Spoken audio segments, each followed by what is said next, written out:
l'appréciation du risque, c'est vraiment une série d'étapes logiques qu'on utilise pour identifier les dangers et pour quantifier le risque associé à des machines.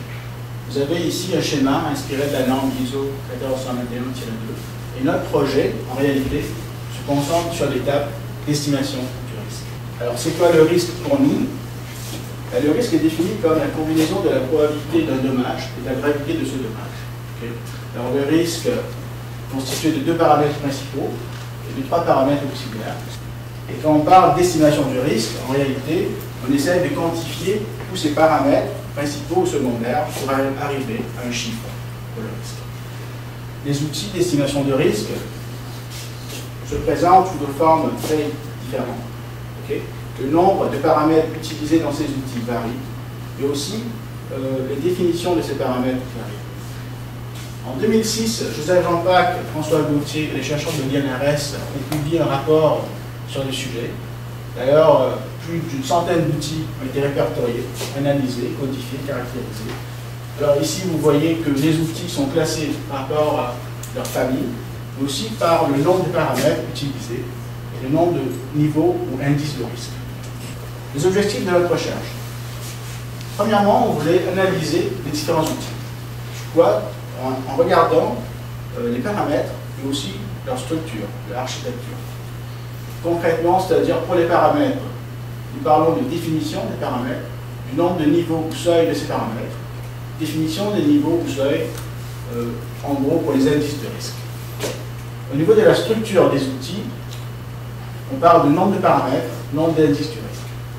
Deuxièmement, on voulait étudier les impacts de ces variables sur le résultat obtenu quand les utilisateurs, les préventionnistes, appliquent ces outils aux situations dangereuses.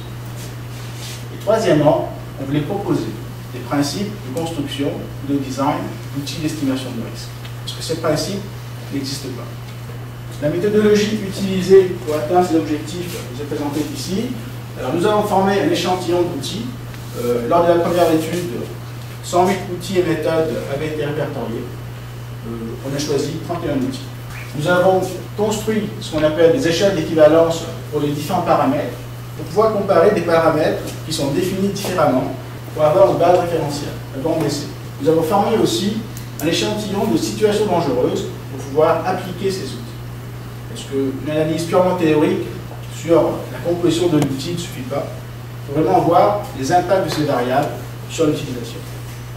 Nous avons estimé le risque associé à ces scénarios, situations, et comparer, analyser les résultats. L'échantillon d'outils a été constitué en sélectionnant des matrices ou graphes, mais un outil à BAC a aussi été choisi. Nous nous sommes inspirés des documents normatifs lors de la sélection des outils. On a choisi vraiment des outils qui respectaient la norme ISO 14121. Les outils qui utilisaient des paramètres non définis ont été exclus, mais aussi les outils à deux paramètres qui n'utilisent pas la probabilité du dommage ont été exclus. La raison est fort simple, c'est parce que ces outils, dès le départ, contiennent un biais, un défaut. Et là, on a exclu de l'échantillon. Voici un modèle d'échelle d'équivalence pour la gravité du dommage. Alors, ce qu'on a dans la colonne que vous voyez ici, c'est les outils qui sont classés l'un par rapport à l'autre. Et les paramètres ou les seuils sont classés l'un par rapport à l'autre aussi. Alors, en réalité, ce qu'on fait, c'est qu'on bâtit le tableau ou l'échelle d'équivalence au fur et à mesure. On ne définit pas préalablement les niveaux universels, mais on en rajoute au fur et à mesure et au besoin.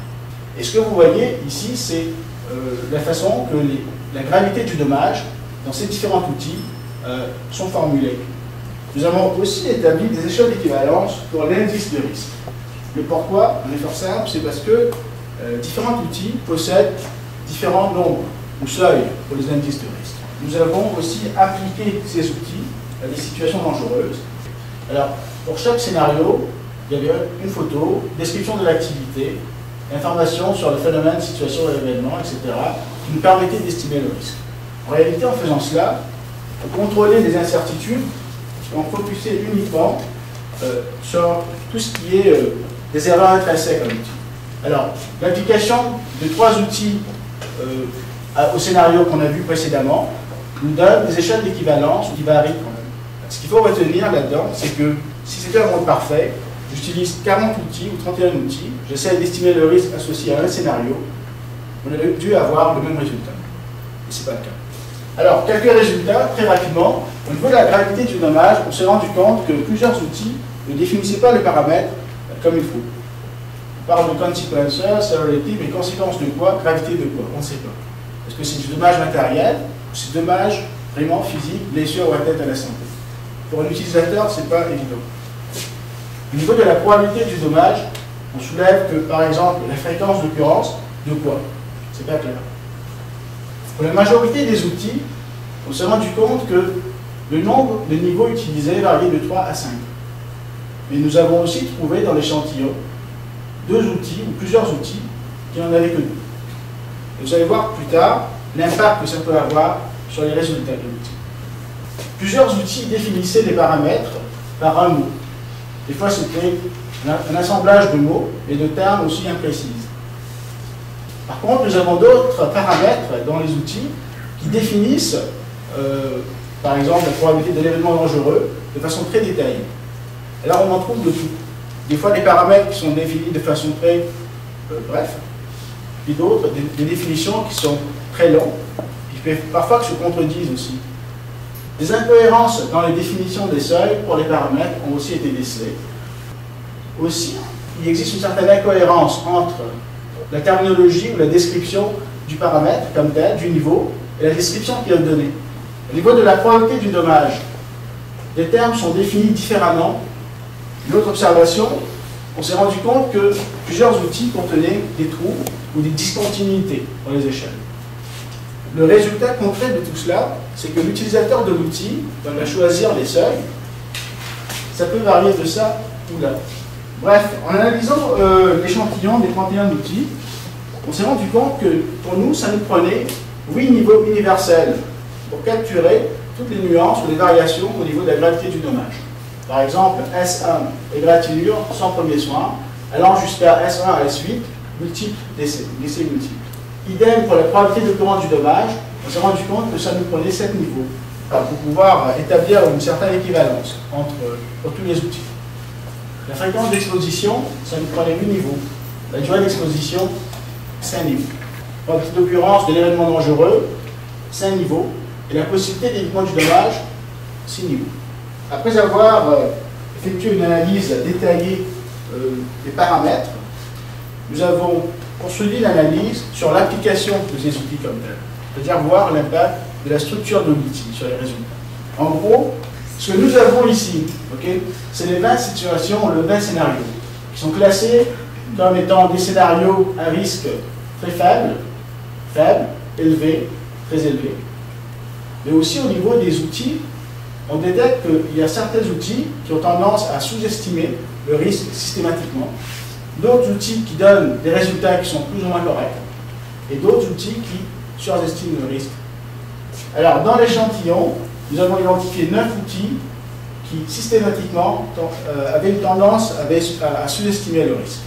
14 outils qui surestimaient le risque, et 8 outils qui semblaient être plus ou moins corrects. Nous avons essayé de faire des liens entre les biais ou les déviations qu'on a recensées dans la première partie et le comportement de l'outil en tant que tel. Et ceci a donné à des règles de construction. Des règles qu'on va valider d'ailleurs lors du 3e projet. Au niveau des paramètres des outils, ce qu'on dit, c'est que les paramètres de l'outil doivent être définis clairement. Quand on parle de probabilité du dommage, est-ce qu'on parle de probabilité du dommage, est-ce qu'on parle de probabilité de l'événement dangereux, il faut que l'outil comme tel le définisse clairement. Définir les niveaux clairement. Concrètement, c'est-à-dire on évite l'utilisation d'un seul mot, sans explication, pour définir le seuil de l'outil. On évite les incohérences entre les définitions et le seuil en question. Éviter de mélanger les concepts dans les définitions, les différents seuils pour un paramètre. Éviter d'utiliser les définitions qui se ressemblent, qui expriment les mêmes idées pour les seuils différents pour un paramètre. Éviter aussi les trous ou discontinuités dans différentes définitions pour les seuils. Définir le paramètre d'exposition par rapport à une durée, une fréquence précise. Mais aussi utiliser un nombre de niveaux suffisant pour les paramètres. Un niveau trop faible peut mener à des déviations ou des définitions vagues ou à une pondération exagérée lors de l'utilisation de l'outil.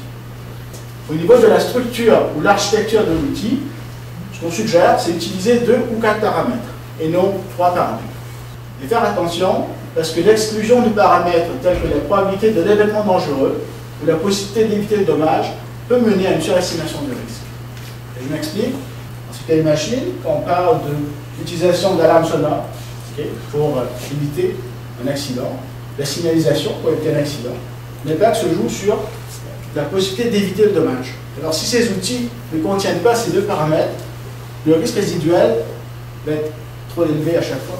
Évaluer la contribution de chaque paramètre afin d'avoir un outil balancé et équilibré. Définir 3 à 5 niveaux pour la gravité du dommage. 2 niveaux sont insuffisants, car un décès ne doit pas se trouver au même niveau qu'une blessure grave. Définir 3 à 5 niveaux pour la probabilité du dommage. Utiliser au moins 4 niveaux de risque pour les indices, parce qu'un outil ayant moins de 4 niveaux ont tendance à surestimer le risque. Utiliser des matrices ou graphes de risque, les ABAP, sont compliqués, vous avez des échelles qui sont en continu, alors ce n'est pas nécessairement évident. Utiliser une distribution uniforme des indices de risque dans les matrices, les zones de risque ayant approximativement les mêmes dimensions dans les matrices. Éviter les discontinuités ou des sauts dans les cellules des matrices, pas plus d'un changement de niveau de risque d'une cellule à une autre adjacente. Vous avez une matrice de risque par exemple, et vous avez 3 niveaux. Si vous avez une cellule qui est à niveau 1, il ne faut pas qu'une cellule au niveau 3 se retrouve juste à côté, droite, gauche, haut, en bas, parce que ça produit un biais. Mais aussi calibrer l'outil en conséquence, éviter l'utilisation d'outils pour les procédés chimiques où le risque maximal est atteint par les cellules.